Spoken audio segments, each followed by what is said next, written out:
as a man. I know who I am. Thank you. I now request everybody on stage to take their seats. And thank you very much for your patience. The legal process is slow and painful, but it's very necessary to avoid the kind of things we are hearing from the other side. Isn't it? We had to do it right. We are very sorry for taking a bit of time. Allow me now to ask everybody on stage to take their seats as I invite the party leader of UDA and Kenya Kwanza presidential flag bearer, His Excellency William Ruto, to make his remarks and invite a few of his colleagues as he may deem necessary. God bless you. Thank you.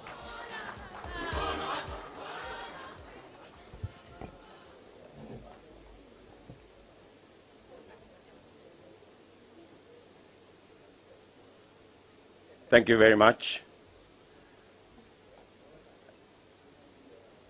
My colleagues, leaders of political parties present, chairmen, secretary generals, party officials, members of parliament present, distinguished guests and ladies and gentlemen, good afternoon.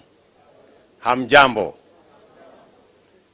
Basi nikisema Kenya Kwanza, tunasema kazi ni kazi. Nikisema kazi ni kazi, tunasema pesa mfukoni. Kenya Kwanza. Kenya Kwanza. Kenya Kwanza. Kazi ni kazi. Kazi ni kazi. That's where we start. Ladies and gentlemen, this is a historic moment. In these grounds today, we have come together, the coalition of the willing, the coalition of the free, to put together the team that will take our great country to the next level. There are many coalitions in town, but this is a coalition with a difference. The alliance we put together today is the alliance of the free, the alliance of the willing. The other side have the alliance of the intimidated, and the alliance of the blackmailed, and the alliance of the coerced. There is a world of a difference between what is going on here and what is going on elsewhere. The alliance we put together today is an alliance about changing the economy of our country. We have discussed long and hard about the priority of our nation, and we have all come to the conclusion that it is the economy. And that's why this alliance is about changing the economy so that we can transform our nation, change the fortunes of our citizens, and put money in people's pockets. The alliance on the other side is about changing the Constitution. That's where the difference is. The alliance we put together this afternoon is the alliance about the people, about the citizens of the great Republic of Kenya, about the people issues, the jobs for our young people, transforming agriculture and using it to put money in millions of the people of Kenya. It's about making every hustle to matter and to count. It's an alliance about the people of Kenya. The other side is an alliance about leaders and about sharing power and about sharing positions. Ladies and gentlemen, the difference between what we are doing this afternoon and what our competitors are doing is like day and night. This afternoon, we come here as free people, consciously, deliberately engaging ourselves in this exercise. As you have heard from our lawyers, every person who has signed into the documents here has signed so out of free will. They have read the document. They have had time to internalize the document. Some people have made suggestions to the document. Some of those suggestions have been carried on board because we are a free people.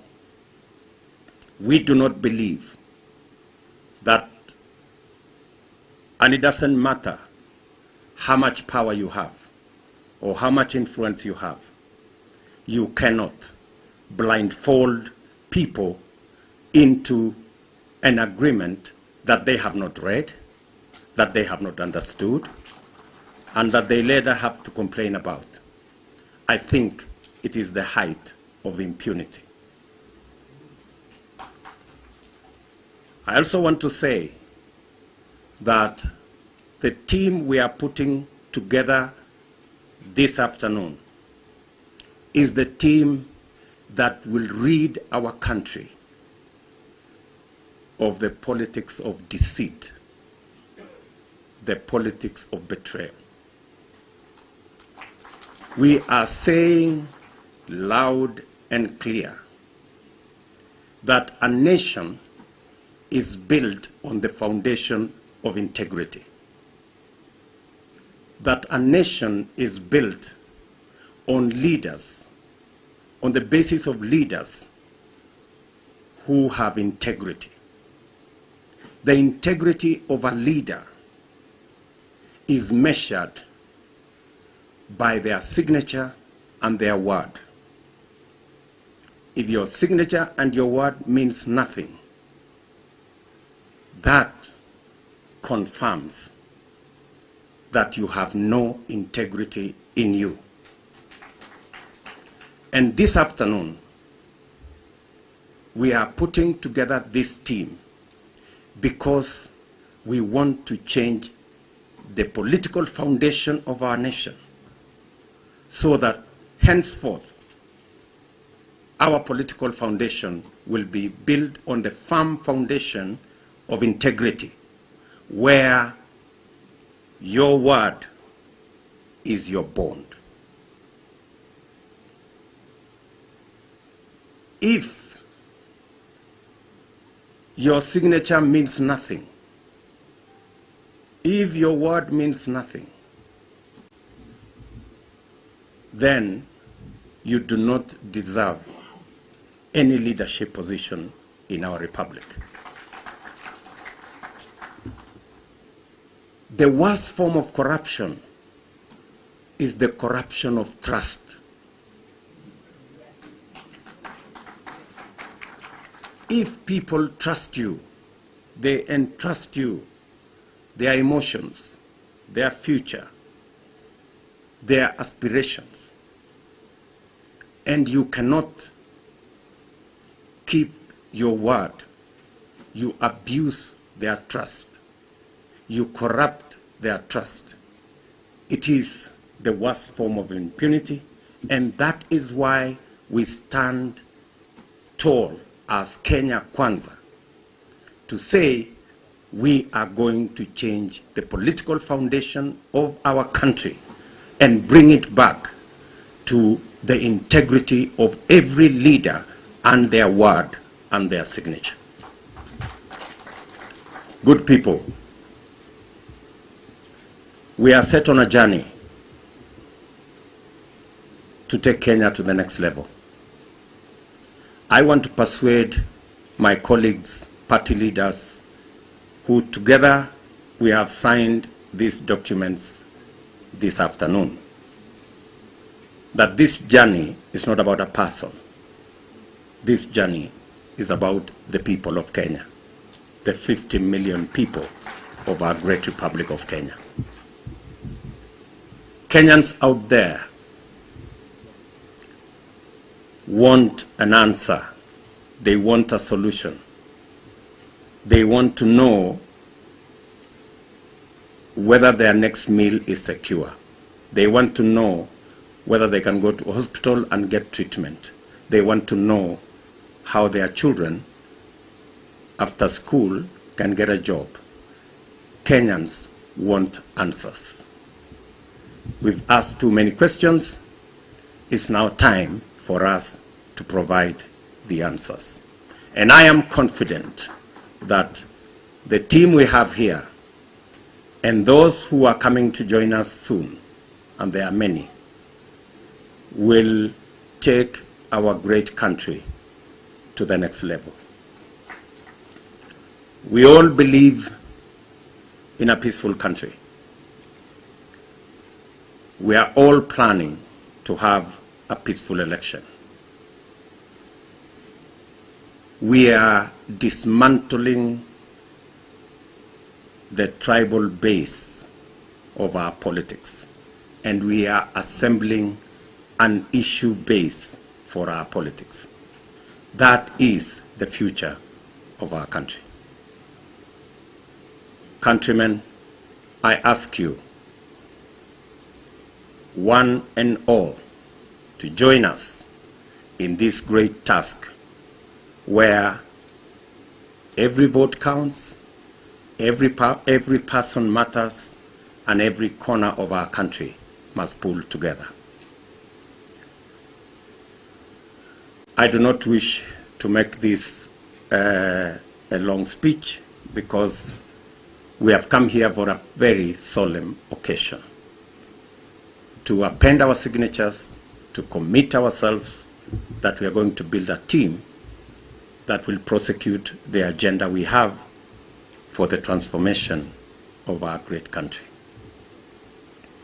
Let me take this opportunity to invite my brother, Wycliffe Musalia Mudavadi, to make his brief remarks, as I will all the other party leaders who are here this afternoon. My brother Musalia.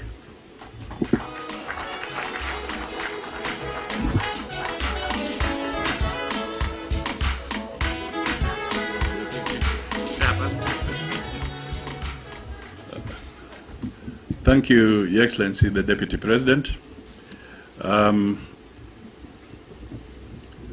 Ladies and gentlemen, I think we may just want to conjecture the symbolism of where we are. We are at the Ngong racecourse. When we were young, we used to be told, "Ukimbie kama farasi ya Ngong."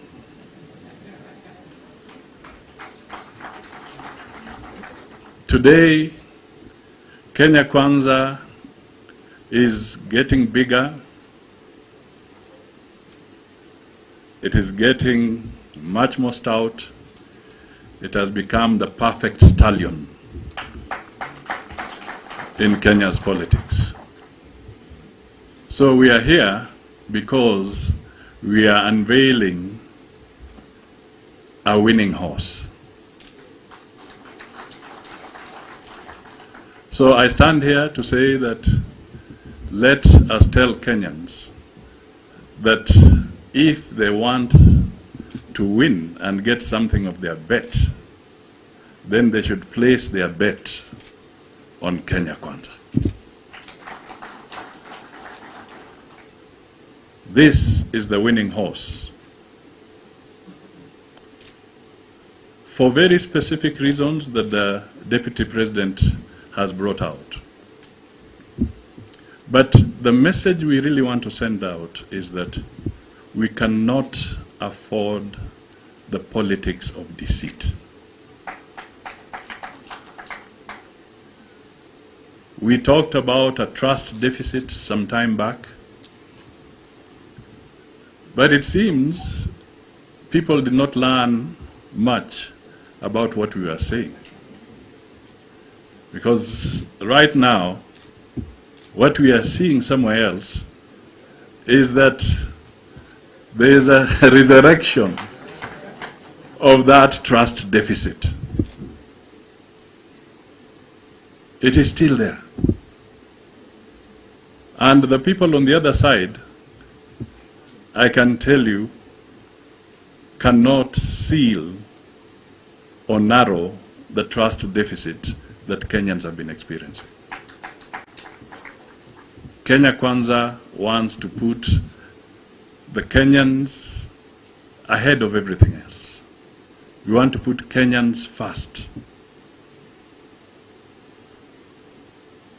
Azimio are dancing themselves lame before the race or the dance has started.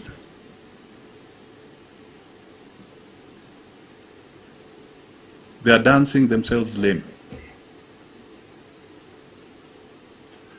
Ladies and gentlemen, let us pull together. Let us bring integrity into our politics. Let us work with respect across the spectrum of our political parties. Let us acknowledge and recognize the independence of those parties. But let us build a common collective for the benefit of the people of Kenya. And I know the leadership that has presented itself here voluntarily in broad daylight is speaking for millions of Kenyans. Kenya Kwanza shall succeed.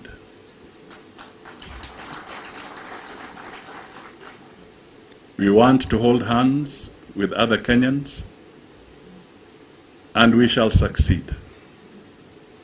Ladies and gentlemen, this is the Kenya Kwanza Alliance. Asante.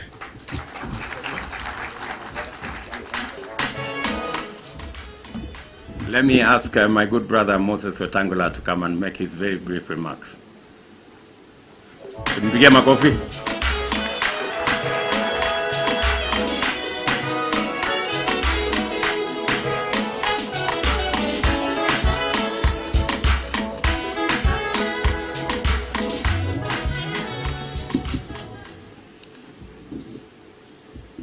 One of my favorite writers, Shaban Robert,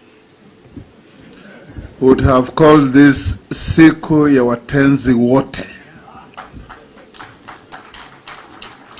And we are here today to affirm and reaffirm our commitment to our country. Paul Newman in the verdict would have said, there's no other day, this is the day. And indeed, this is the day. Because here, we are assembled to show Kenyans that with the will, the determination, and the commitment demonstrated here this morning and this early afternoon, Kenya is truly in safe hands. It's in safe hands because every single leadership of the parties that have been here have a good history with all of us. I'm delighted to see my distinguished old client Mwandawiro Mganga coming here to sign, my own classmate, the Speaker of the National Assembly, Justin Muturi, Martin Wambora, when I was a young magistrate in Nakuru. He was then the personal assistant to the dreaded PC, Hezekiah Oyugi. And he was our mentor then. And all of us, we can describe everybody and our association.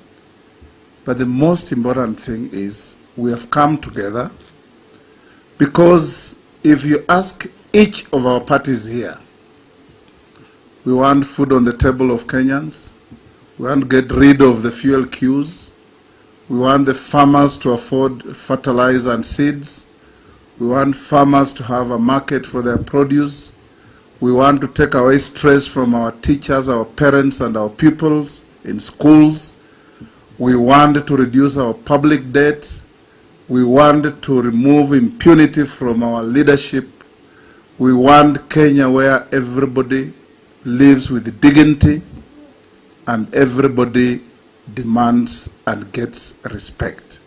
That is the Kenya we are creating here today. Our competitors will fall in the realm of what senior lawyers can tell you here, that there are certain people, after shaking hands with them, you have to check whether you have all your fingers on your hands. Because they have a serious trust deficit. And if your signature means nothing, what then will be the value of your word? Absolutely nothing.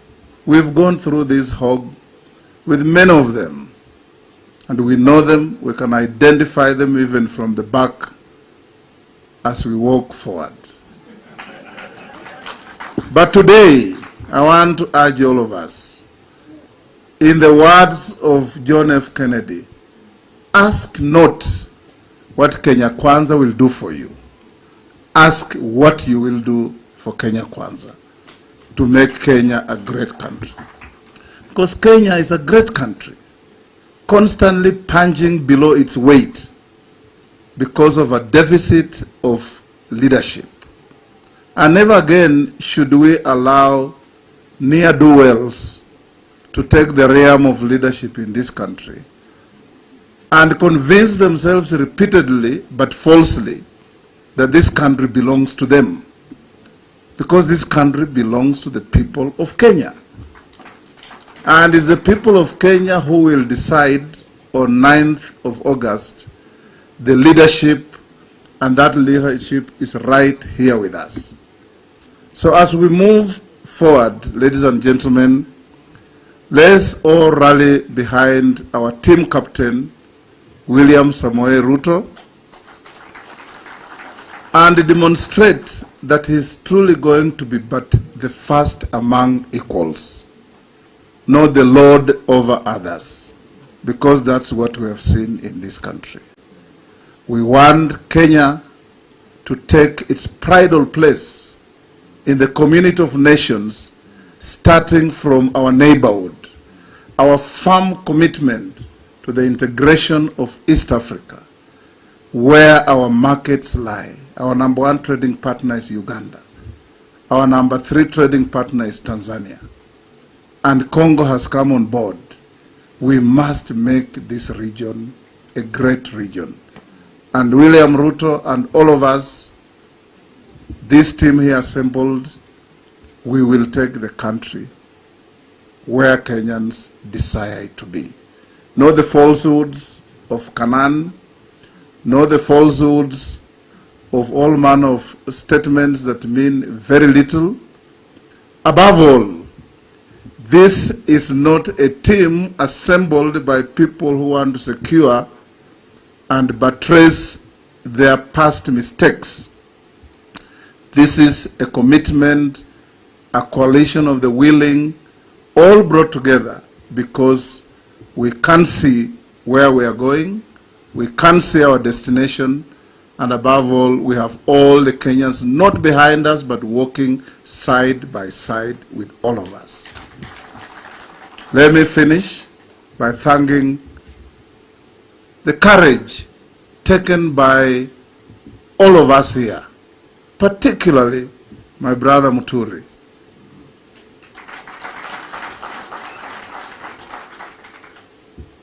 And like I said, your brother, the Speaker of the Senate, would have loved to be here, but he's busy nursing votes in Bungoma for his return as our governor. He sends his regards to all of us, and it shows that today the entire legislature is in Kenya Kwanza. The judiciary demonstrated the other day that they are not partisan, but they stand for the truth and they uphold the rule of law in this country. So what is left?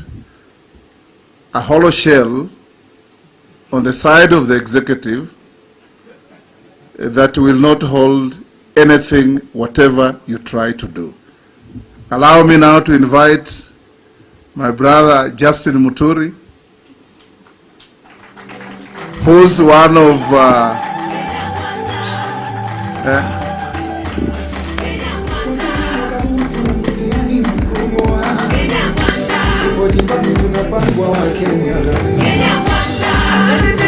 thank you, and here is our speaker. One of his distinctive introductions is that mimi nilikuwa classmate ya Waita. Yes. Thank you very much, Moses. What Moses did not tell you is that when we met in Bunge, former Speaker Francis Ole Kaparo would want to chastise us whenever you would hear some people shouting "Kijana, Kijana," because Ole Kaparo did not imagine that there are Vijanas in Parliament. Good afternoon, ladies and gentlemen, fellow party leaders, members of Parliament, officials of many parties that have come together here today willingly. Like I said on Saturday, when I signed with my Secretary General and the leadership of the Democratic Party, that we joined this alliance, not because anybody persuaded us, but because we were convinced that it is in this alliance that the hopes of the 50 million Kenyans lie.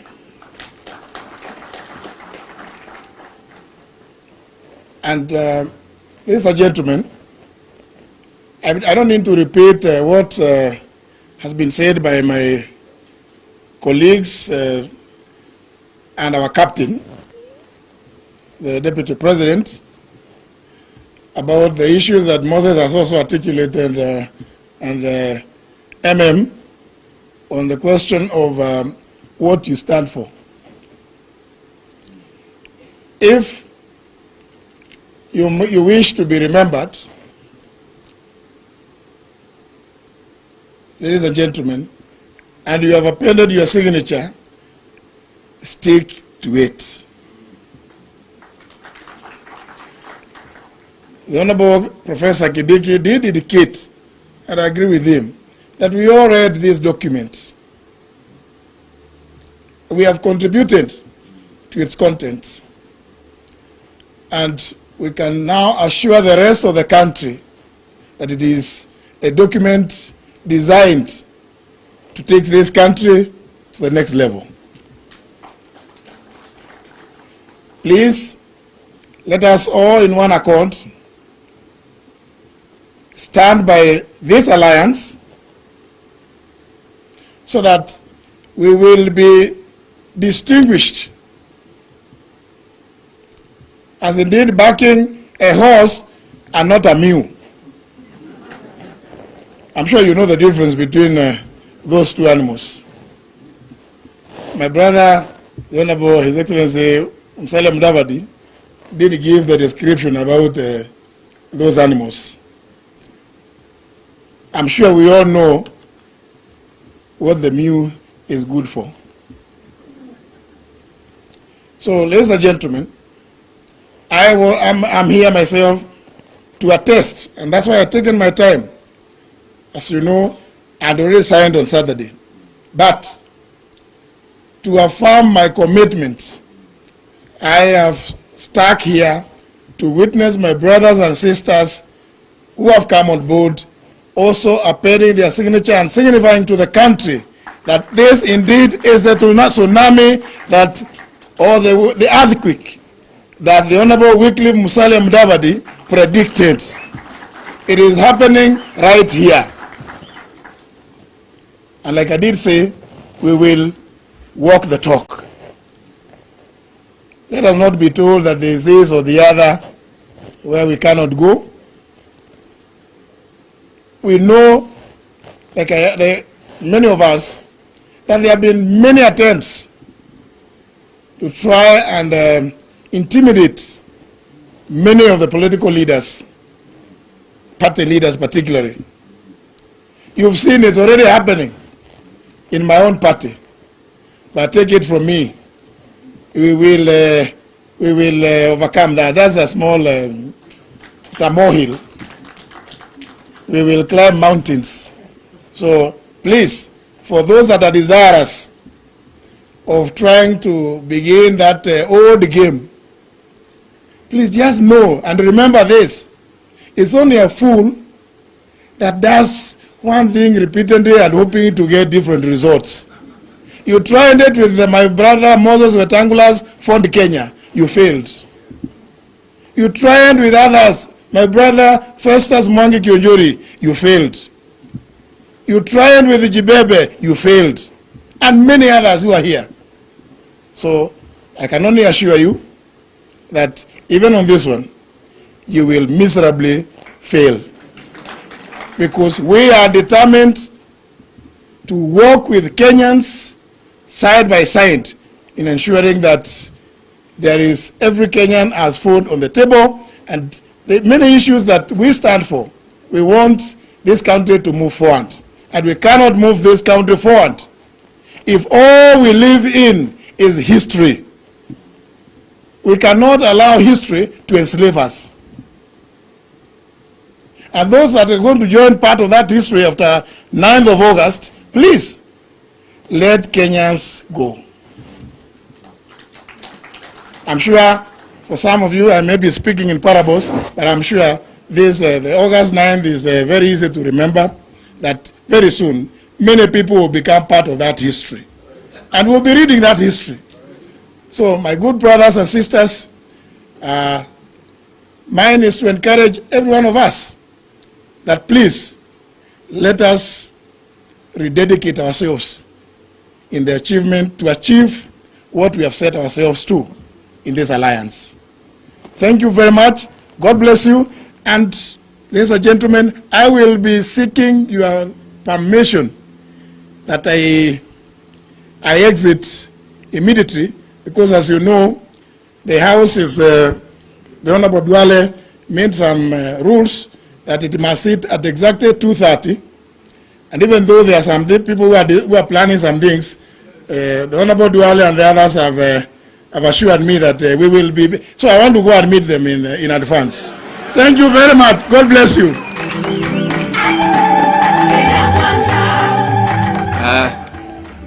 Thanks, our Speaker. We want to assure you, those Azimio fellows, what they are planning this afternoon in the National Assembly, smarting from your move to join Kenya Kwanza, they have tried it for William Ruto for the last 4 years. It will come to a cropper. And we need to tell the Azimio people, Justin Beden Muturi will serve as Speaker of the National Assembly until the next Speaker of the National Assembly is sworn in. So let them bring it on. Let us now have the party leader of the Jibebe, Governor William Kabogo Gitau. Please clap for him.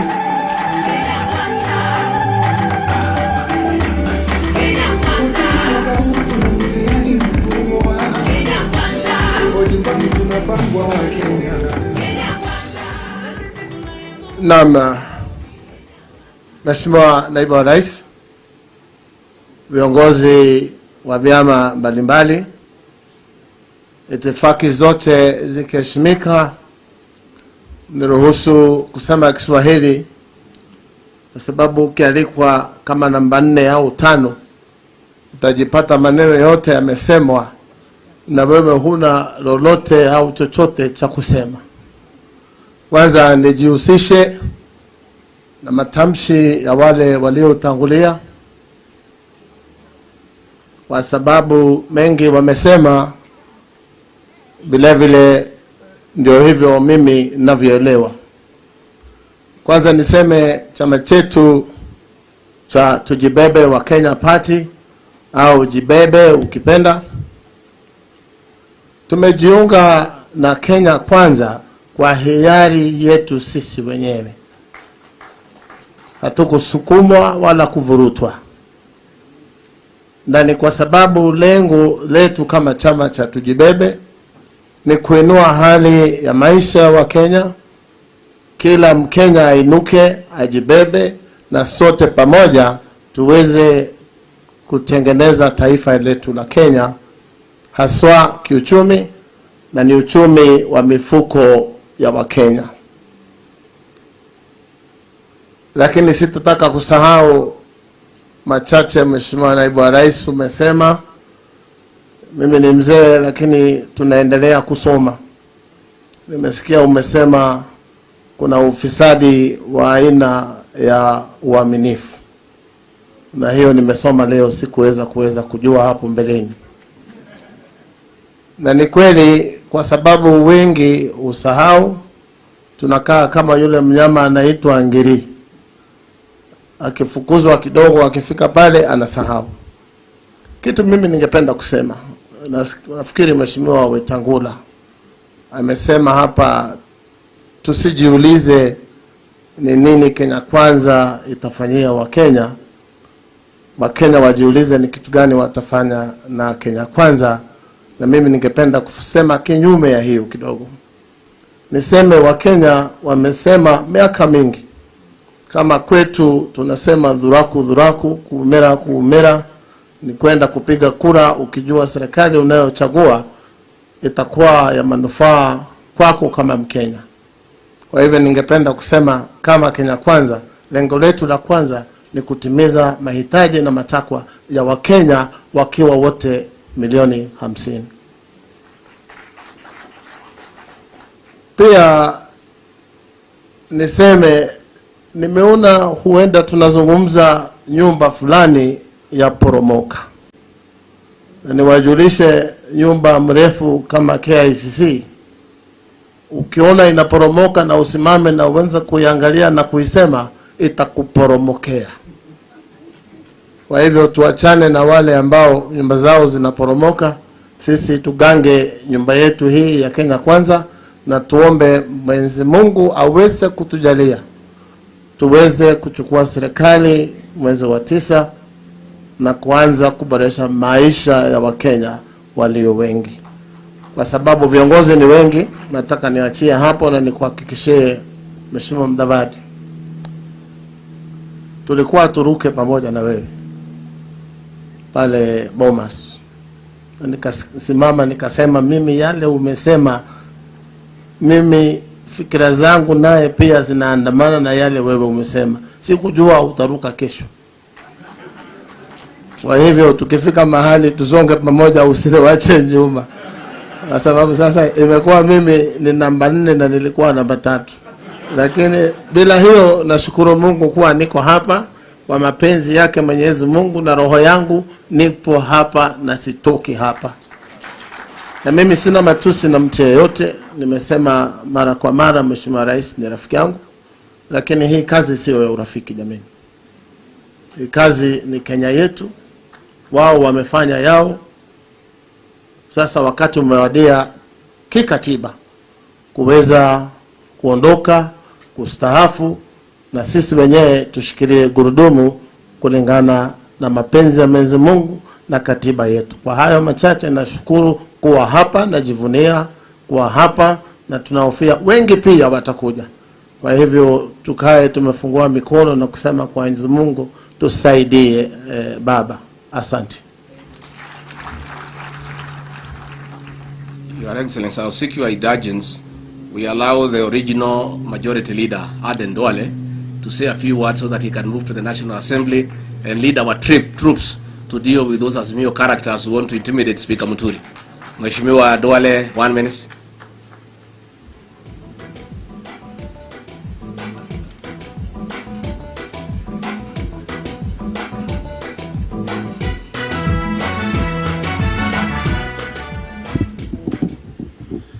Your Excellency, the Deputy President and our captain for 2022 August general election, Honorable Musalia Mudavadi, Honorable Moses Wetangula, and our key other leaders, party leaders, chairs, secretary generals, and our rank and file. I think today is a good day.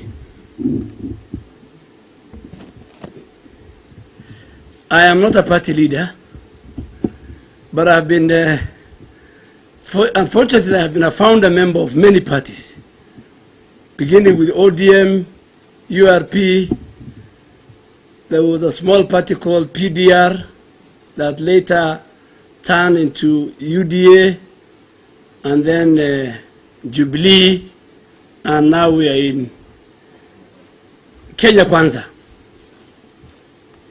And I have a share of my history, like all these leaders, on the politics of deceit and betrayal.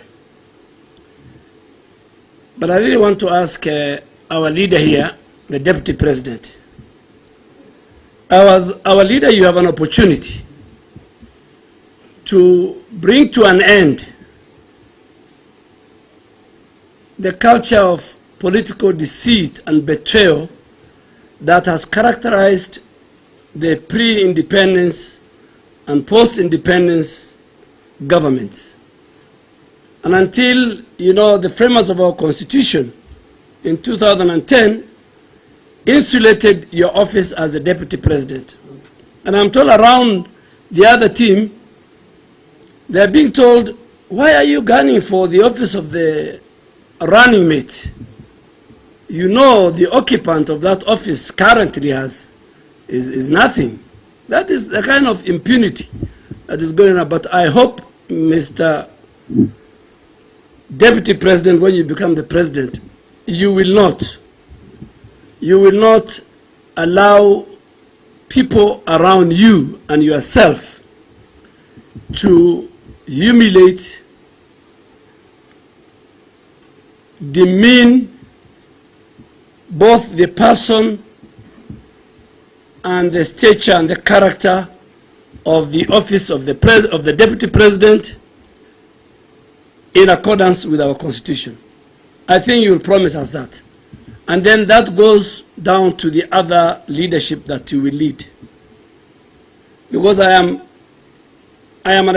the experience of what you went through and many, many other leaders here.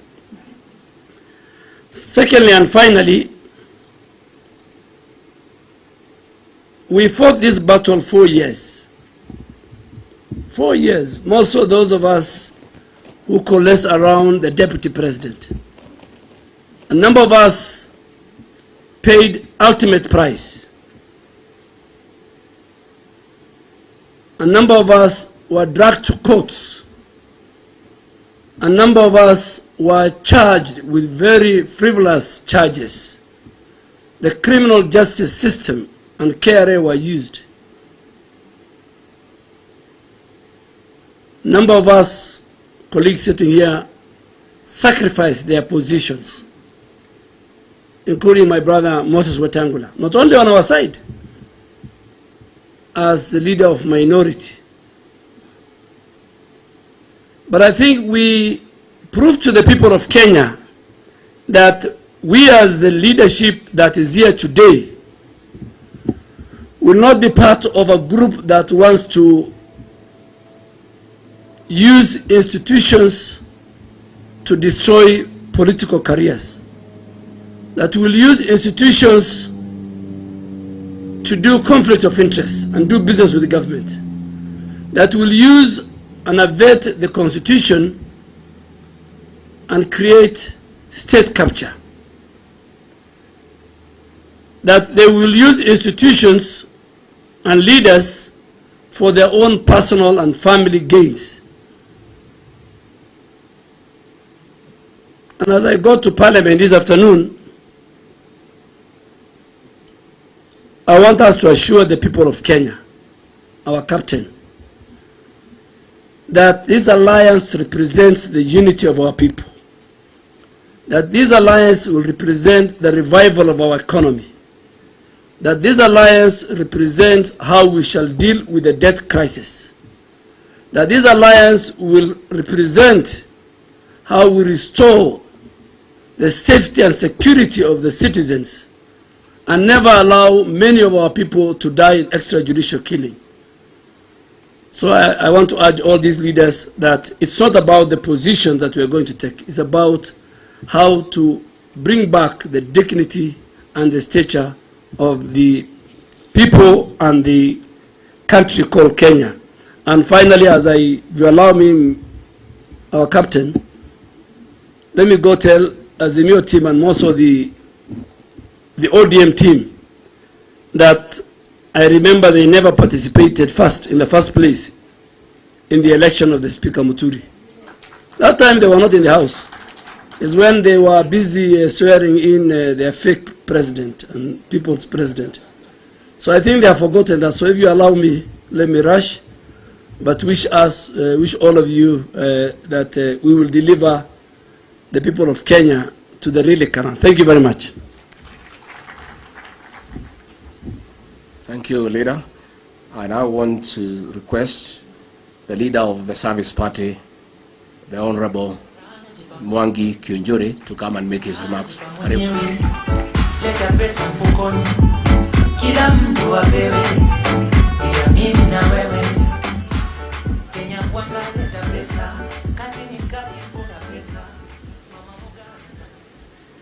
Your Excellency, the Deputy President, Party leaders present today, Secretary General's Chairman, all protocols observed. We as TSP family, we are happy to have joined you today.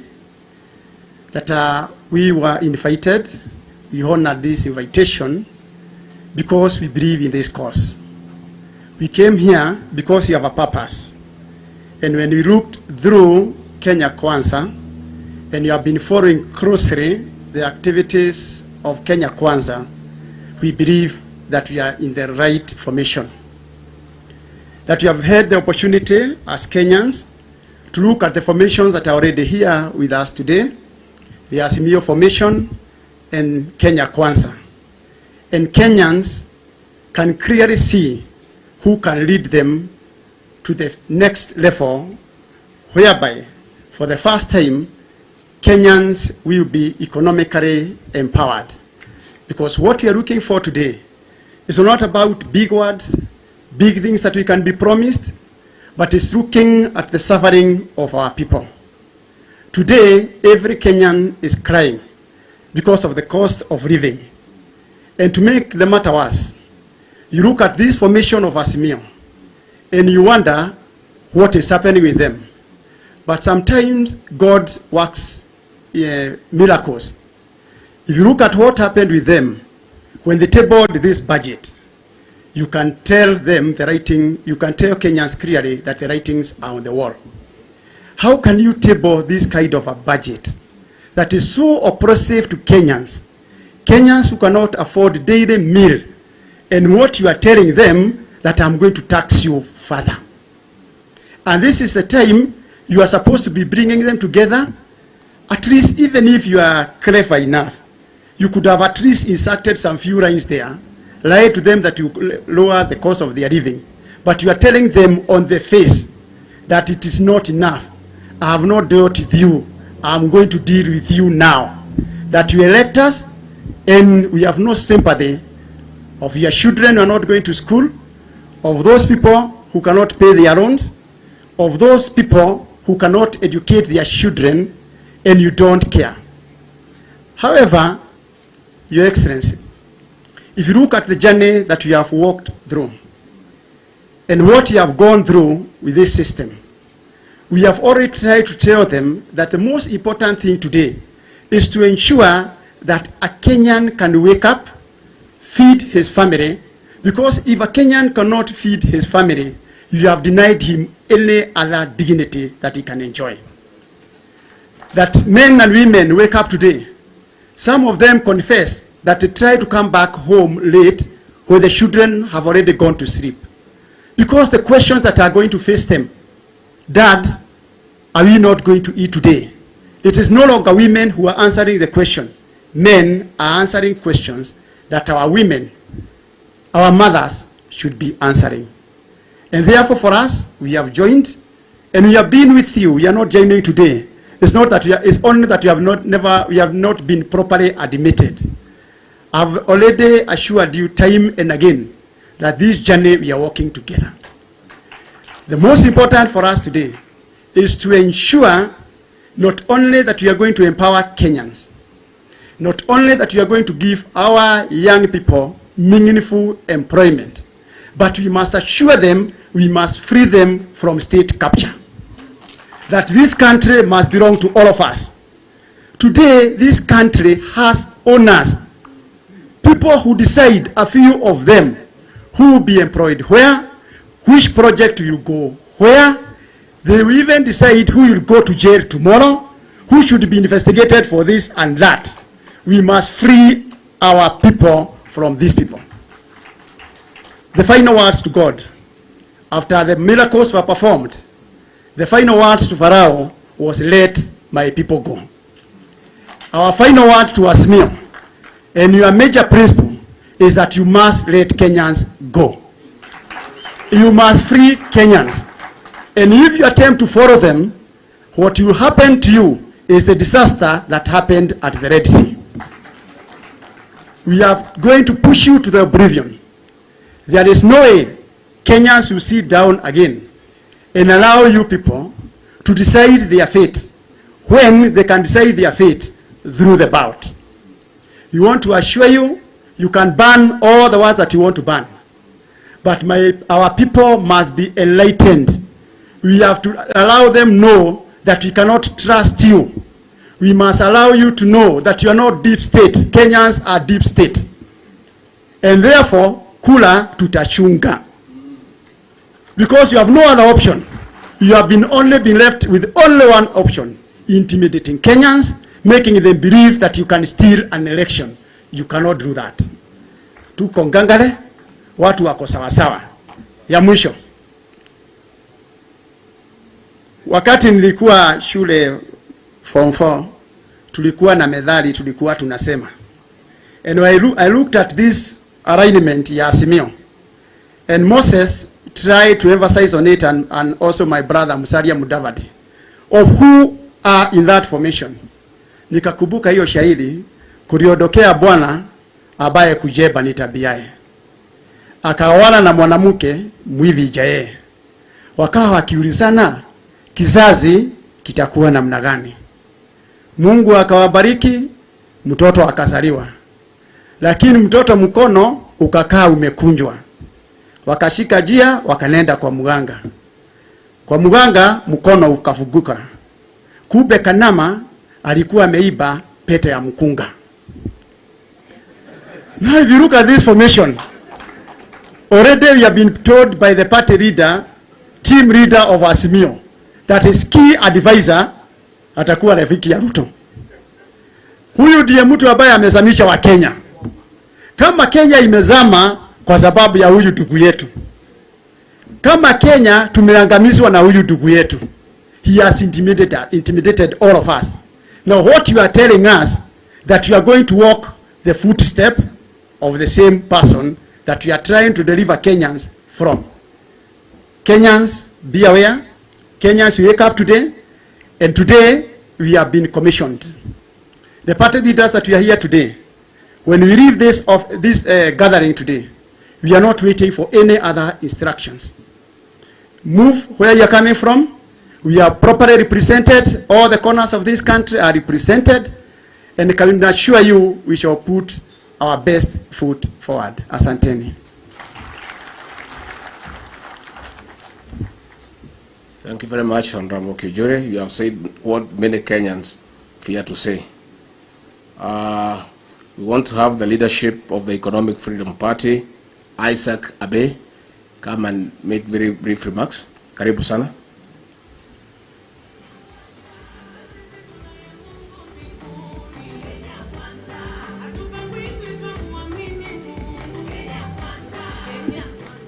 Your Excellency, the Deputy President of the Republic of Kenya, Party Leader, ANC, Mheshimiwa Musalia Mudavadi, Party Leader, Ford Kenya, Mheshimiwa Moses Wetangula, other party leaders, secretary generals, and party officials, Assalamu alaikum.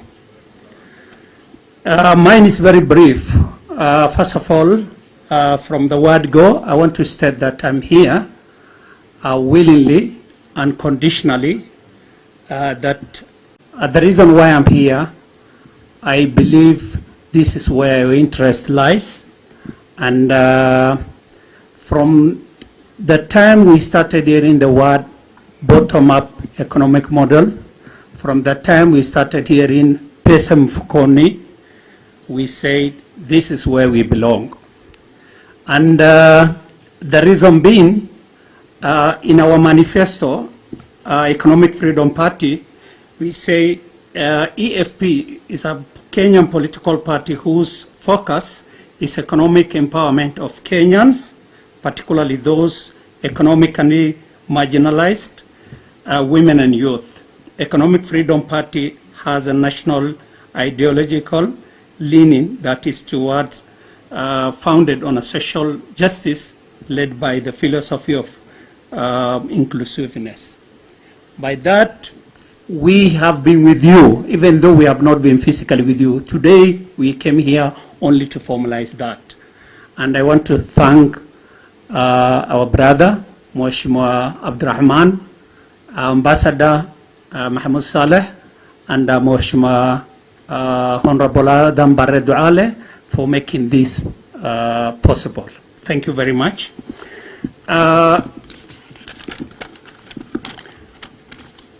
Ladies and gentlemen, it is after careful reflection that we, the party, Economic Freedom Party that take care of marginalized Kenyan, that we are here today to officially join Kenya Kwanza Alliance, led by the Deputy President, His Excellency William Samoei Ruto. We are here to be counted among Kenyans who have been taken a bold step to move together to elevate the economic situation of our people through bottom-up economic approach. EFP believe in the best days of Kenyans ahead by growing economy from the grassroots. The interest of the pastoralist community that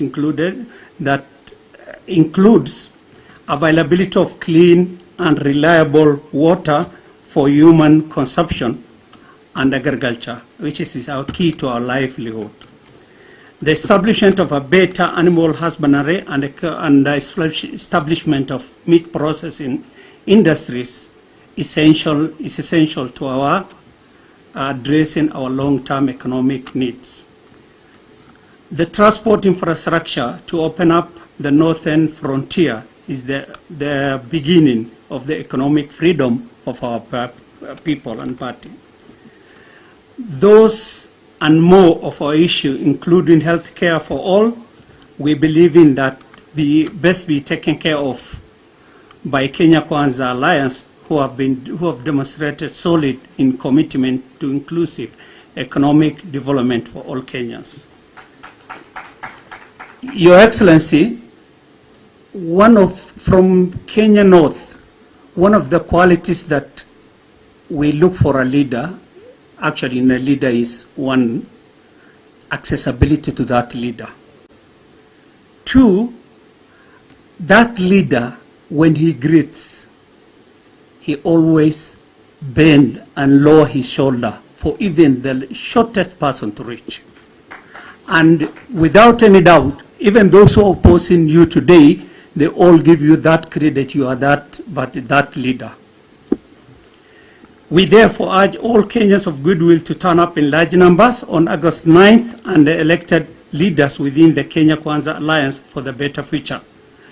We join UDA, unlike other political parties, for a healthier nation, a cohesive nation, a prosperous nation, a respected nation among community of nations, and for we believe Kenya first, Kenya Kwanza, and economic freedom. Thank you so much, and we are very grateful. I now want to call my brother, friend, and colleague, the leader of Chama Chakazi, the Honorable Moses Kuria, the Member of Parliament for Gatundu South. And I'm sure he has some greetings from Ishaweri.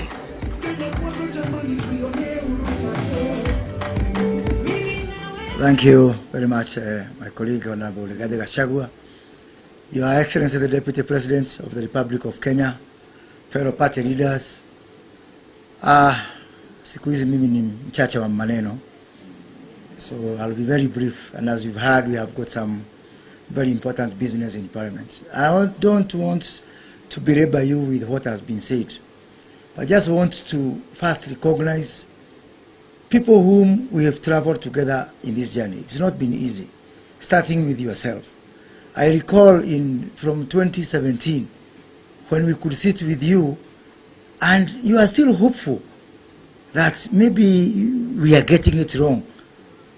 It took you, in my estimation, 3 years before you started accepting kwamba tunachezo. So all the time you are saying, no, hapana, rais hawezi kutufanya namna hii, mtu ambaye tumetoka mbali na yeye namna hii. So again, being here today, after we were in Kasarani in 2016, when we formed Jubilee, I know it's a happy moment for you, but I also know it's a very painful moment, because these are the same dreams we had in 2016. Lakini vile wahenga wanasema, kuvunjika kwa mwiko sio mwisho ya upishi. But there's one thing that you had discovered, which on Sunday I was sitting next to a fellow member of Parliament and asking for, why did we miss this for so long? To realize that we have forgotten and almost assumed that guy at the bottom of pyramid. So you are stubborn. Na ubadilishe hiyo tabia. Because you are very stubborn in saying, no, there's something wrong. Something is wrong with our economy. Something is wrong with our architecture, with our model. We try to tell you, hapana, wacha tuongee mambo ya vile tunafahamu coalition na hivi, but you really refused and you stuck there. And also to my colleagues, and especially members of Parliament who are from UDA especially. Some few years back, only I think 2 years, the leader of, the whip, majority whip in the Senate was Madam Susan Kihika. Then, because of associating with you, Susan Kihika was removed and they put Irungu Kangata, who also joined you. And they removed him and they put Kimani Wamatangi, who has also been removed because of joining you. I have to sit with Murkomen and for him tell me, because what I was thinking is now we go back to zero, we go back to Susan again, and the cycle continues. Hawa watu, hawa viongozi, wamepitia mateso mingi, and although we are here taking the limelight as a party leaders, I really want to recognize and acknowledge the sacrifices which your team has made. From people like Kimani Ichung'wah, who are the chairman of the budget committee, Alice Wahome, vice chair of transport of legal committee, myself from transport committee, and many more people whose only crime was to associate not with a criminal but with the deputy president who was elected on the same ticket with the president. The late President Daniel Arap Moi set a very good legacy when in 2002 he conceded defeat and went home.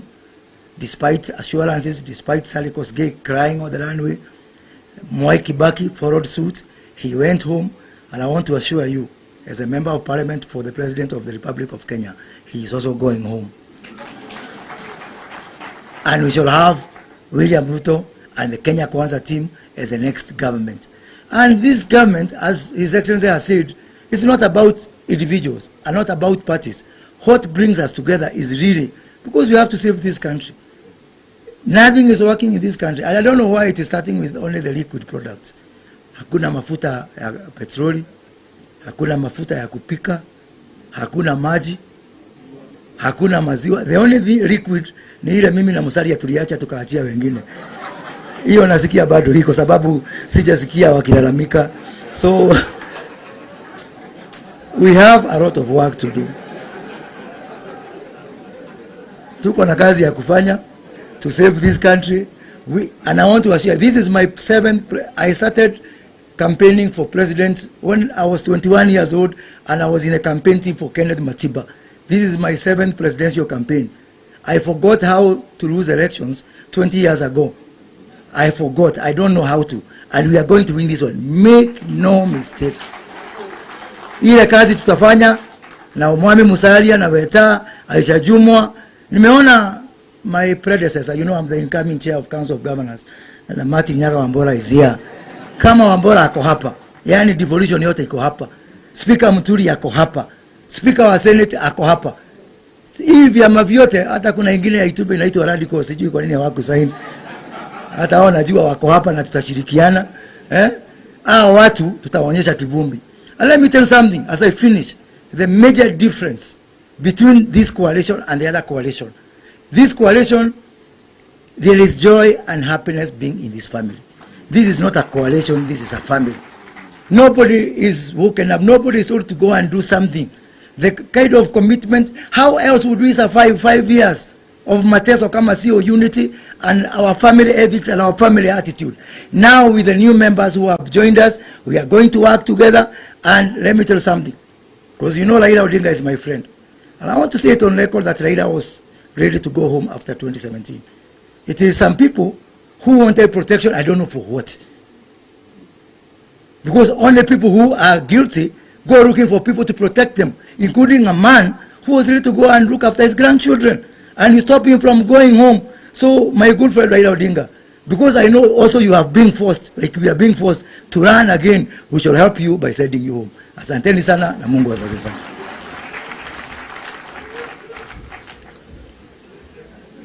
Thank you. Let me call the leader of the Devolution Party, Sofia Kada. Karibu, madam. Makofi.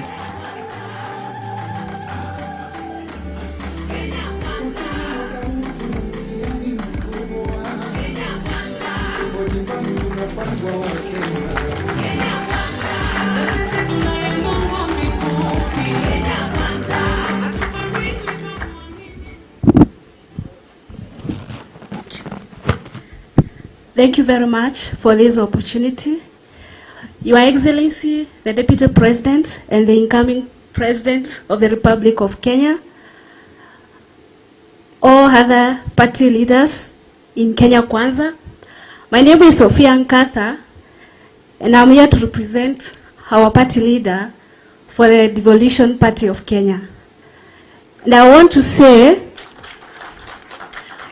we as devolutionists, we've read the agreement, we've gone through it, and we affirm our support because the Kenya Kwanza resonates with the ideologies of the party, which is ugatuzi dawa ya Kenya. And that is why we are here today. Na sisi tumesema hatupangwi, mimi sipangwi, and all our party members pia hawapangwi. Nyinyi mnapangwa. Thank you so much for this opportunity and God bless you. Thank you.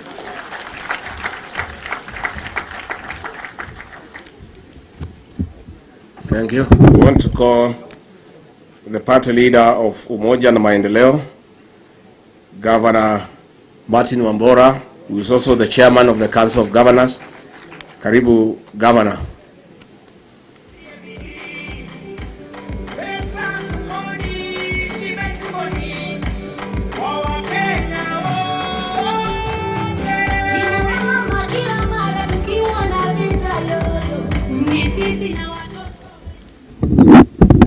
Asante.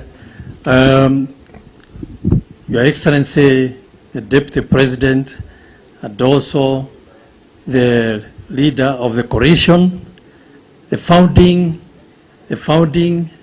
party leaders, and all my colleagues. Good afternoon. Yangu inakuwa very, very brief all the time. And today I've not forgotten my note. As being invited by the Governor Mutarajiwa wa Kakamega, I'm indeed very, very delighted by this function because it has, as somebody said earlier, it is a real earthquake. There is no doubt. the real earthquake which was forecasted by the party leader of ANC inaendelea. May I also say that I'm very, very impressed by the leadership. I'm completely at home here. Niko nyumbani. And it's for a very simple reason. I've met old friends, starting with Weta. I welcomed you in Nakuru when I was a young administrator, and we formed very good friendship, and I'm happy to work with you again. Alafu, party leader of ANC, he has been my customer in 2013, 2017, kule country view, huko Embu. Your room 1, 2, 3 are still there. 1, 2, 3, ukiwa katikati, and your bodyguards on the sides. Karibu, karibu. Alafu, our leader, the oncoming 5th President of the Republic of Kenya and Commander-in-Chief of the Armed Forces, His Excellency William Ruto. You have impressed me.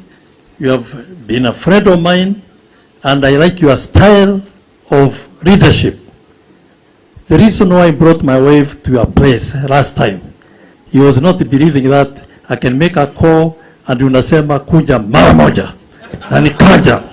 She was not believing that, because as some other leaders can take even 2 weeks before they give you an appointment. And I can assure you, she was very, very happy when I was coming here, to knowing that I'm coming to a friend. Now, may I also say that your leadership style is one which has really impressed me very, very much. You are hands-on, unlike many, many leaders. Things cannot go wrong when you are hands-on. I've also discovered that you are action-oriented. Action. In a small way, uko Runyenjes, uko Embu constituency, people call me Sheko. Sheko means action. And now, wapi chairman wangu? Chairman ako hapo. Wapi Secretary General? I want to honor you mara moja. Kutoka leo, all the posters, all the billboards will bear the picture of our great leader, William Ruto, mara moja.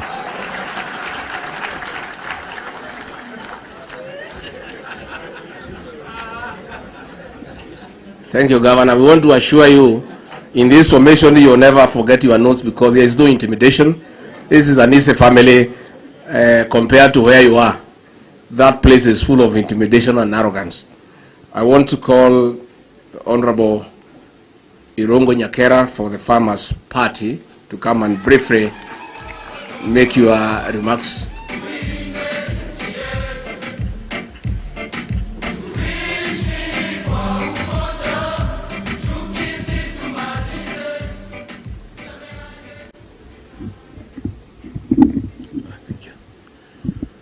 Your Excellency, the Deputy President, William Samoei Ruto, and also the 5th President of the Republic of Kenya, the other party leaders, SGs, party officials, ladies and gentlemen. Today, Farmers Party is very happy to be here. At last, we feel that the farmers of this country have finally found a home. And what we know is that the farmers of this country, which is actually the majority, have felt that the leadership has abandoned them. They have seen that in what we've been seeing, the prices of the commodities are coming down. The prices and payment to farmers coming down. The costs that farmers have to pay for, from the costs of inputs to all the other costs coming up and escalating, as we have seen with the cost of fertilizer. Farmers feel that a lot needs to change, that they are tired being at the bottom of the pyramid. Today, the poorest among us are the farmers. When the children are being kicked out of school, it's the farmers' children that are kicked out first. When people are unable to pay for their medical bills, is the farmers at the front line of being unable to pay their bills. And as such, we feel that this Kenya Kwanza will be looking at the interests of the farmers who are, as I said, are the majority of the Kenyans. Your Excellency, in Kenya Kwanza, we hope that you can make farmers a priority within your structures. And for that to be done, there are a few things that we need to think about for the farmers. First is that agriculture was devolved, and it's a devolved function under the Constitution of 2010. And as such, we need to empower the county governments and give them a lot more support for them to be able to support farmers and work with them closely. And for that to happen, there are things like extension services that were killed after the 2010 Constitution. That's why the farmers are getting very low yields. That's why the farmers are unable to be clear on what they need to do to increase their earnings. Your Excellency, we also need to look at things like value addition. Why is it that Ethiopia and the others have coffee factories, processing factories, and for us, everything we export in raw form? The farmers in this country will benefit the most when we start thinking of how to increase the payout to them. Your Excellency, given my age, I'm 39 years, so I will consider myself youth or youthful. As such, it will be unfair for me to leave the stage without mentioning something about the youth. The youth of this country are also the ones who've been left behind. Every place we walk, wherever we visit, they are the ones, they're jobless, they are hopeless, they are penniless. Also, they have no skills or competencies. We need to empower our young people. We need to give them hope and something to wish for and live up to. Your Excellency, for us as Farmers Party, once again, we are very happy to be here. We are here willingly, and we are committed to help drive the Kenya Kwanza agenda and your agenda across all the farmyards in this country until we become the 5th. Thank you very much. Thank you. It's the turn now for the Communist Party. The Honorable Wandawiro, come and kindly make some brief remarks.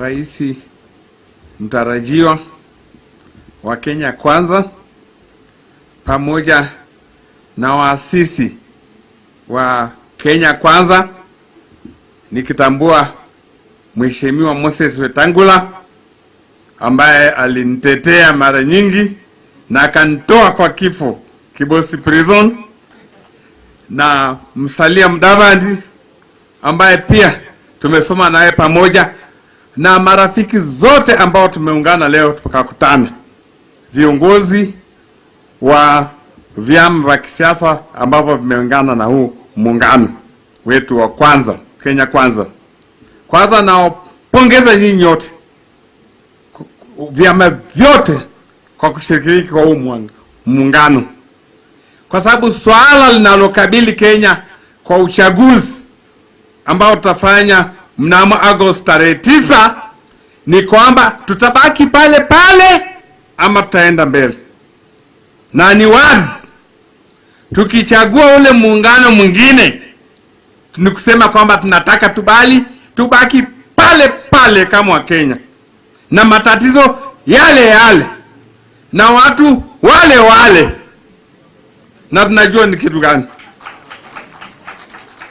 Ni kwamba sisi kama chama cha Communist cha Kenya tumeshiriki katika huu mkataba, tumeshirikishwa kikamilifu, hata tukatoa maoni yetu ndani na yakakubalika kwa sababu yanafanana na manifesto yetu na mambo yote hapo.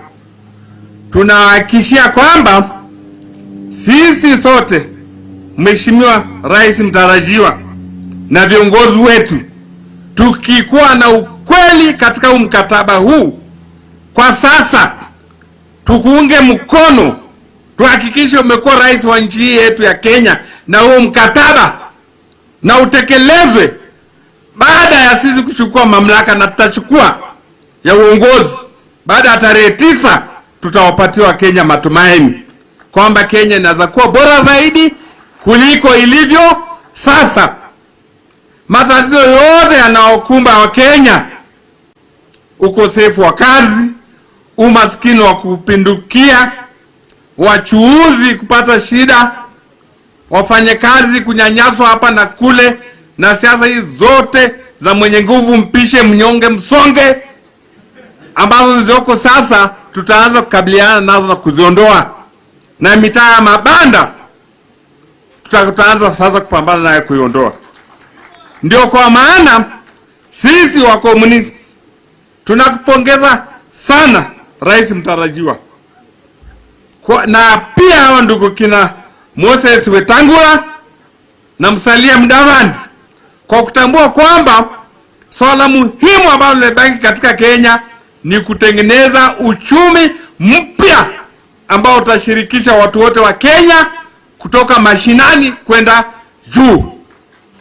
Hivyo tutaanza kukabiliana na matatizo mapya ambayo ni changamoto, lakini tukiungana sote na kwa ukweli kwa mkataba, kwa kweli tutafaulu. Asante sana. One last speaker, then I call for vote of thanks. I want to ask the Honorable Dindi Nyoro, on behalf of the young people, the young leaders in this country, kuja tu dakika moja, then uende bunge ukalide wale wako pale kwa ile maneno yanaendelea.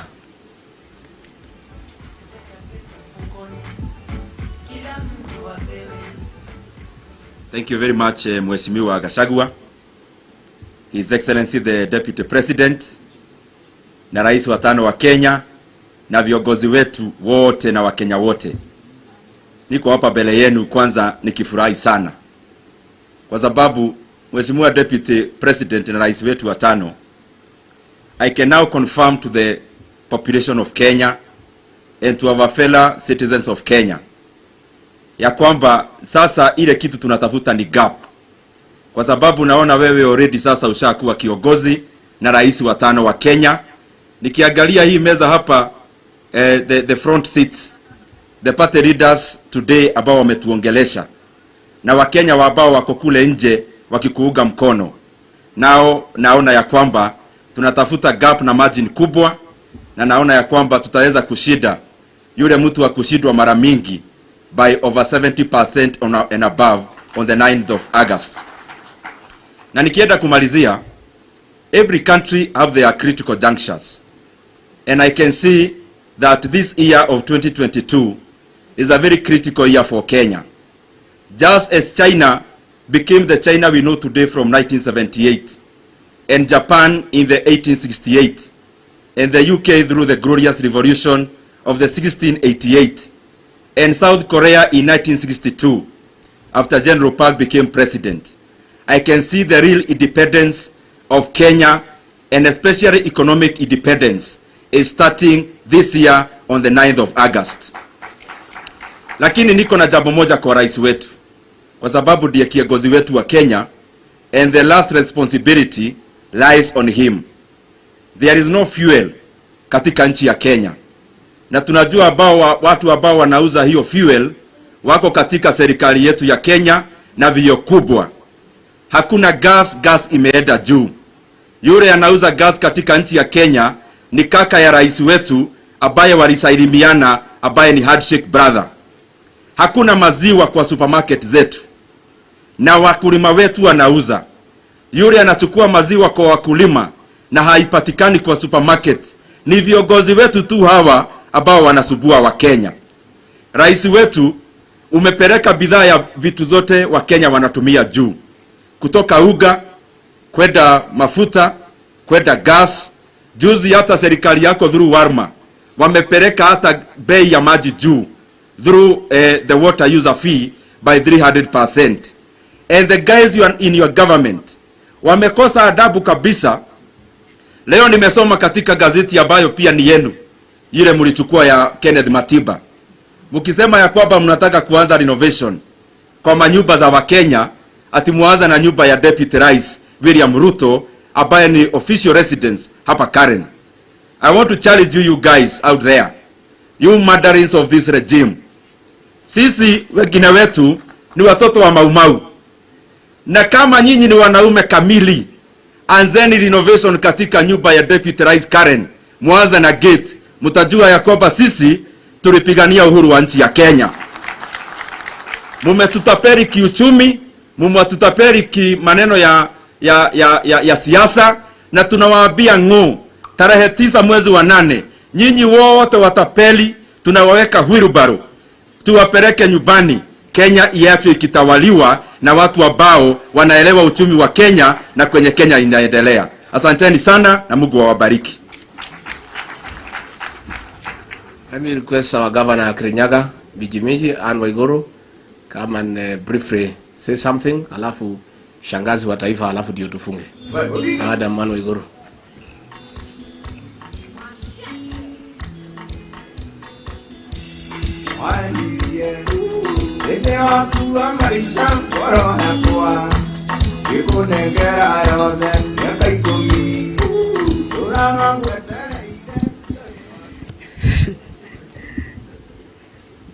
The song is very apt.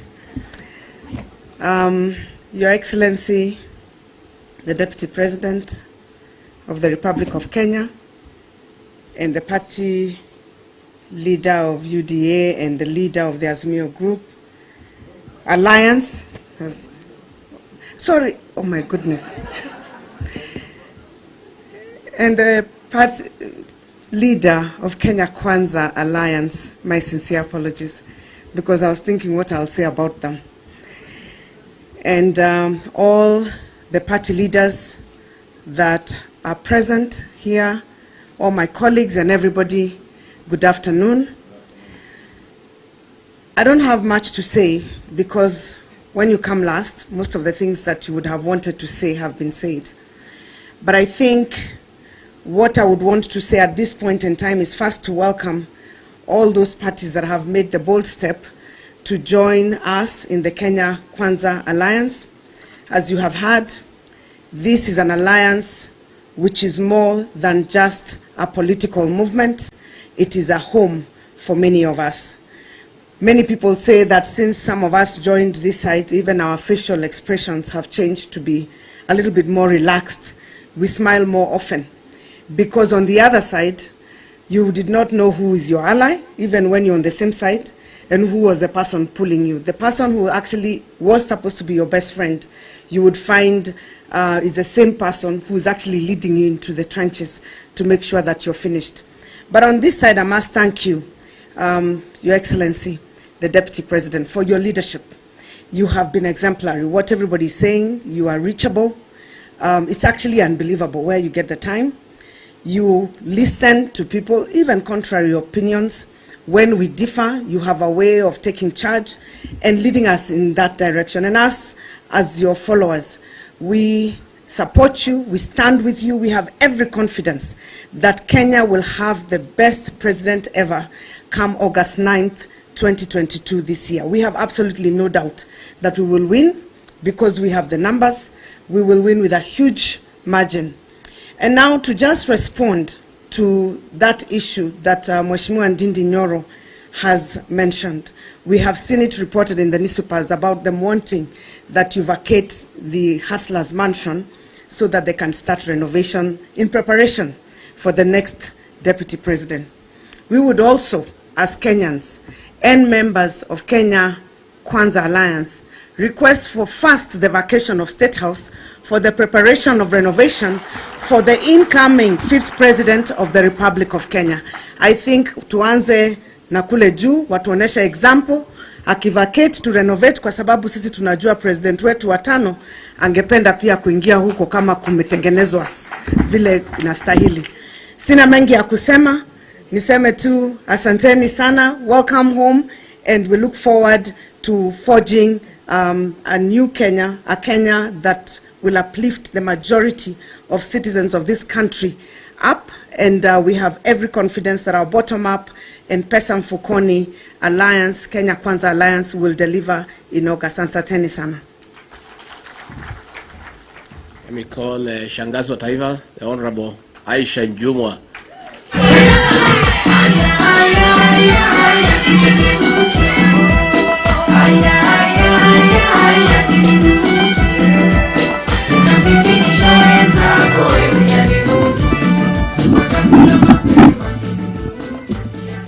Asante sana Mheshimiwa Rigathi, naibu wa rais na rais wa 5 wa Jamhuri yetu ya Kenya, vinara wa vyama tanzu ndani ya muungano wa Kenya Kwanza. Mimi nataka nichukue nafasi hii niwapongeze sana wale ambao leo wamefika katika hafla hii kulithibitisha lile ambalo mmekuwa mkilifanya huko nyumbani. Na wakati huu mimi nataka niseme ya kwamba pongezi sana. Mlivyokaa mbele yetu hapa hivi leo, ni matumaini kwa taifa zima kwamba uchumi wa taifa letu kuanzia mwezi wa 8 going forward utakuwa uko katika mikono salama. Na hiyo inatupatia matumaini. Mimi nataka niseme wale wengi ambao wako hapa wamepitia katika ile mikono ya wale wanaojua kutapeli. Wakaona ukweli lazima watu waje pamoja, na wote ambao wako hapa wako na nia moja, wako na sera moja, wako na siha moja, na tuko na matumaini na nyinyi. Tuko na matumaini ya uongozi wa kinara wetu ambaye ni rais wetu wa Jamhuri yetu ya Kenya wa 5, Mheshimiwa William Samoei Ruto. Mimi nataka niseme ya kwamba umepeana matumaini makubwa sana kwa wakaazi na wananchi wa taifa letu la Kenya. Mimi nilianza mbali sana katika safari yangu. Nimeanza kama mtu wa chini sana. Na nataka niwaambie watu wanapopata nafasi wasijiangalie tu wao kwamba lazima cheo hichi baada ya cheo kingine. Unapopata nafasi ni kwamba umepewa nafasi kujenga wengine, kuenua wengine. Watu saa hizi katika taifa letu la Kenya wanapitia shida kubwa sana. Watu wana njaa, matibabu ni shida, hakuna chakula, maisha yamekuwa magumu, pesa ziko na watu wachache sana wachoyo, kwa sababu kuna tofauti ya uchoyo na kuna tofauti ya ugumu na kwamba hauna. Watu wanavyo lakini wamejilumbikizia wenyewe. Mimi kitu ambacho nataka nikupongeze naibu wa rais pamoja na hawa ndugu zako wote. Tuamini kwamba vyeo vinapita, na unapokipata cheo angalia wale wengine kule chini nyanjani.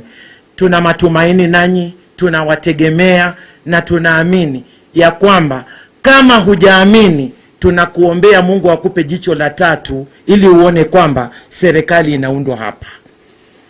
Huu ni muungano kama alivyosema ndugu yangu Profesa Kindiki ya kwamba hakuna aliyelazimishwa. Hakuna atakayefuta machozi hapa kwa sababu ameungana na Kenya Kwanza. Na kuangalia ule mrengo mwingine kule, watu wanatapeliana kila baada ya wiki kuna mtu anatoa machozi. Kila baada ya siku kuna mtu anatoa machozi. Nataka kuwaambia musilie, musikae mahali roho zenu hazipo. Kujeni kwa Kenya Kwanza, mahali Kenya itaundwa, serikali itaundwa, wa Kenya mahali wapo, sisi wote tuendelee.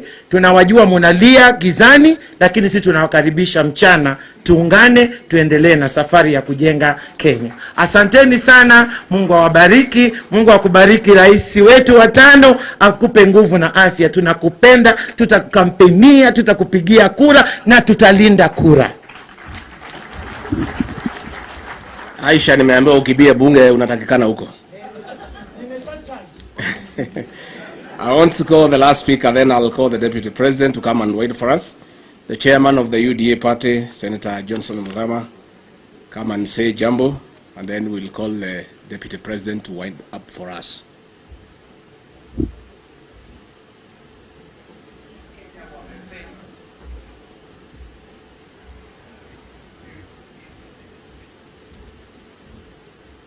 Mheshimiwa Naibu wa Rais, viongozi wa vyama vilivyokuja hapa siku ya leo. Nikiangalia kila mtu amechoka, na wakakuitwa usungumze kama huu inakuwa jambo ngumu sana, kwa sababu nataka kuruhusu watu waende na una mengi ya kusema. Mimi ni mtu ninaweza kusema maneno mengi. Nimekaa pale nikasikiliza hotuba, lakini kuna jambo moja alikuguzwa nataka kuliguzia. Tuna historia ya nchi yetu ya Kenya. Tunakumbuka muungano wa Kenyatta, Ronald Ngala na Mheshimiwa Ngei. Huo ni muungano uliofanya kazi kwa miaka mingi sana. Ijapokuwa haukuwa mzuri sana, lakini kulikuwa na tegemeo la Wakenya kuungana kuwa kitu kimoja. Nimekuwa ndani ya miungano mingi kuanzia NAK, CORD, NASA, na sasa tuko Kenya Kwanza. Mimi niseme hivi, mniruhusu niseme machungu kidogo. Itakuwa hatuko na uwazi na tuko pale kuaminika na Wakenya kama hatutazungumza maneno ya muungano wa Wakenya. Kwa hivyo hii mwavuli tumekaa sasa ya Kenya Kwanza, ni matumaini yangu na maombi yangu kwamba naibu wa rais ukichukua madaraka ya kutuongoza tukienda Ikulu, utakuwa na nafasi ya kutuunganisha sisi katika taifa hili, tusahau msemo wa kuitana majina ya kikabila. Tusungumzie maneno ya Wakenya. Ninasema hivi kwa sababu Mpokomo kuwa rais katika taifa letu anataka muungano wa Wakenya ambao uko chini ya mwavuli mmoja. Mborana, Mlendile, hata Mpokot, lazima tukae chini ya mwavuli ambao ni wa Wakenya na unaunganisha Wakenya. Kwa hivyo kutoka hapa nataka tuone tukizungumza vile tutakuwa pamoja, tutaungana na kusonga pamoja ili Mungu atusaidie tuwe na taifa moja. Mambo yaliyoko sasa na yanayoendeshwa na wale wengine, unaona ita huyu ni Mkamba, ita huyu ni Mjaluo, ita huyu ni Mluya, ita huyu ni hii. Halafu mambo inakuwa inachemka na ukabila unaendelea kujengeka. Hapa ni maombi yangu tutakuwa Wakenya. Mungu awabariki, asanteni. We now want to welcome His Excellency the Deputy President to make the final remarks. Thank you. Asante sana. Thank you. Thank you. Ni kweli sipangwingwi. Let me in a very special way thank all the speakers who have spoken, the party leaders, my colleagues who have spoken on the many issues and on the journey that we begin today going into the future.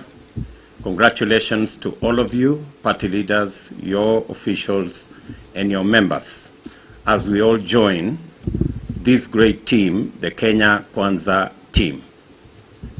We thank God that this has come together in the way it has.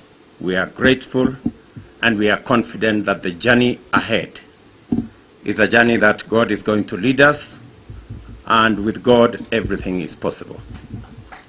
Let me also appreciate the many people who have come so that they can cheer us on as we assemble this team. And as we now come to the conclusion of this function, let me just say two final things. Number one, I understand that we will have a new deputy president in a couple of months after the next general election. But I also understand that he will be, or she will be for that matter, a Kenya Kwanza deputy president. I'm very confident. And I want to tell the good people who want to assist us with the renovation that for Kenya Kwanza, renovating the residence of the deputy president is not a priority. The priority is to sort out the hunger of the close to 3 million Kenyans who today are sleeping hungry. There are many people who are obsessed with positions and with lages about leaders. I want to persuade them for a difference, that please, we have 3 million Kenyans today facing starvation.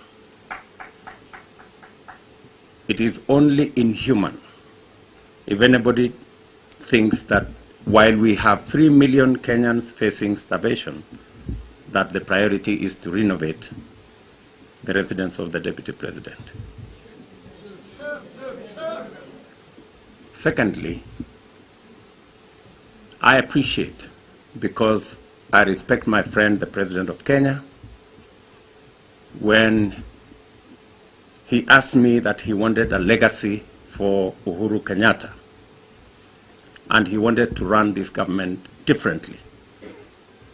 And I didn't want to stand in his way.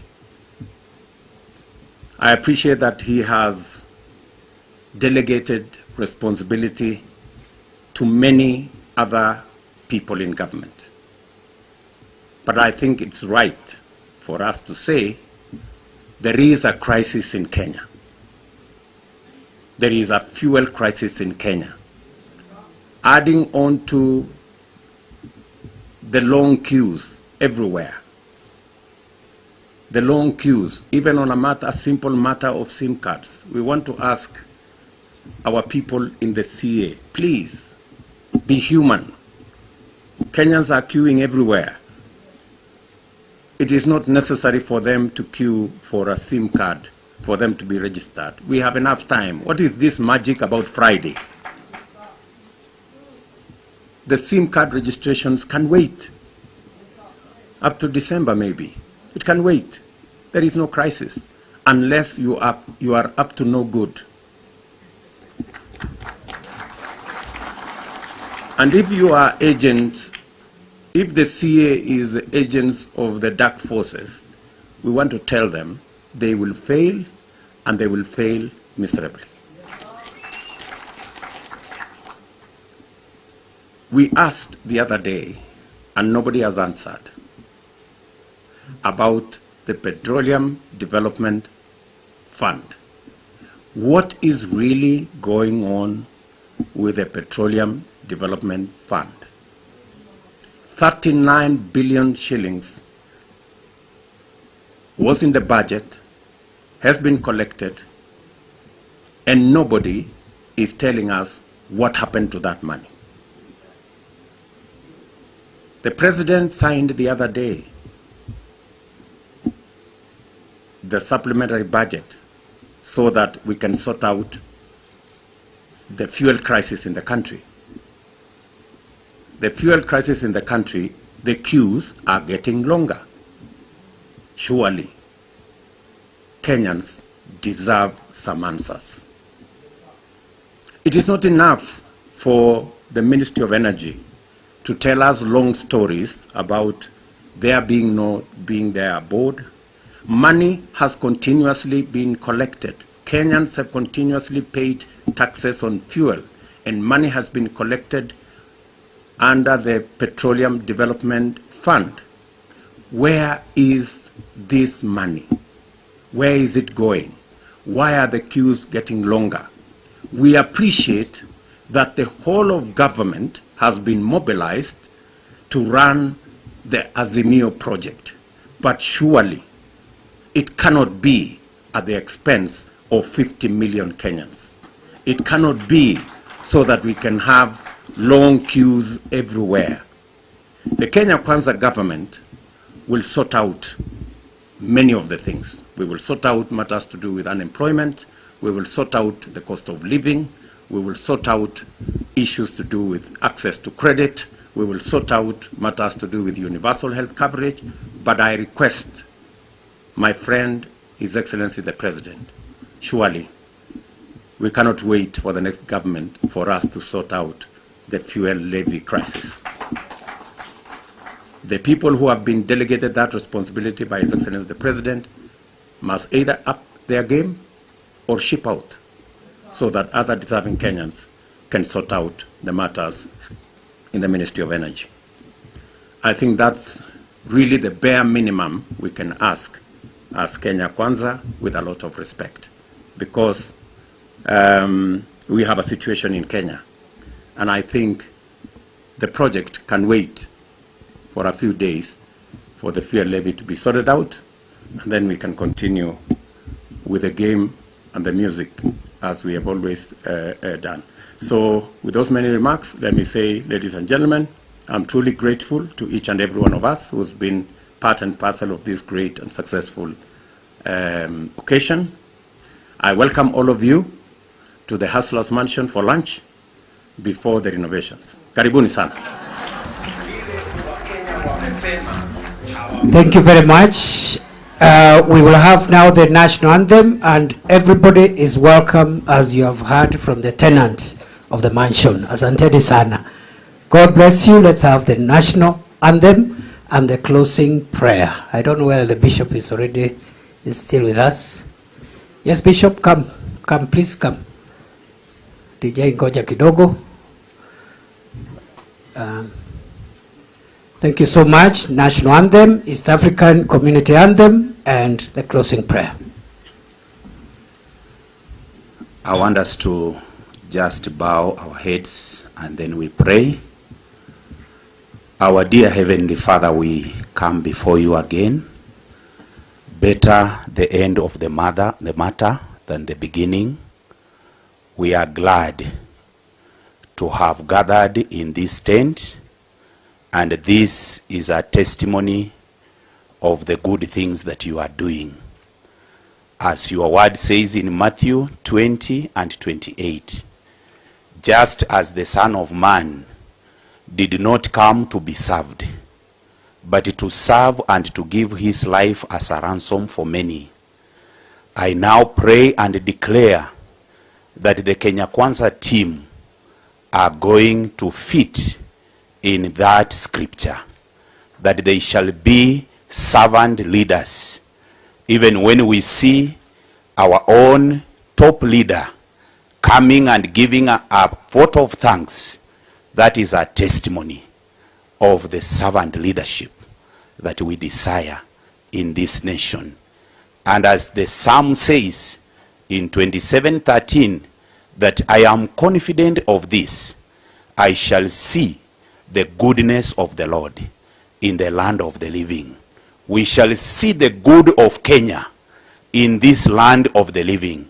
And we are praying that even after the general election, we are going to rejoice again, because you are going to make it for the glory and honor of your name. Now, as your people live, we pray that you shall protect us. You shall cover us, even the leaders, against any bad scheme of the enemy, that the dark forces are defeated, and anyone who might want to do something that is not good for our leaders will be eternally defeated. In the name of Jesus, we thank you now, and as we depart, be with us, and let your good name be glorified above everything else. In the name of the Father, and of the Son, and of the Holy Spirit we pray. Amen. And now may the grace and the love of God be with us now and forevermore. Amen. God bless you.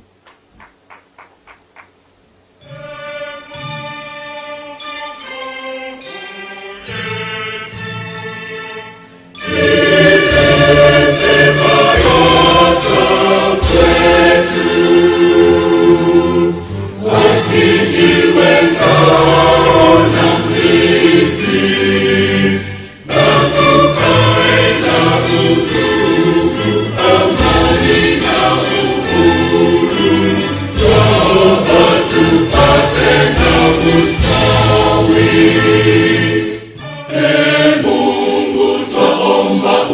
tuilinde Jumuiya Afrika Mashariki, tuwezeshe kuishi kwa amani, tutimize na malengo yetu. Jumuiya yetu sote tuilinde, tuwajibike, tuimarike, umoja wetu ni nguzo yetu, idumu jumuiya yetu.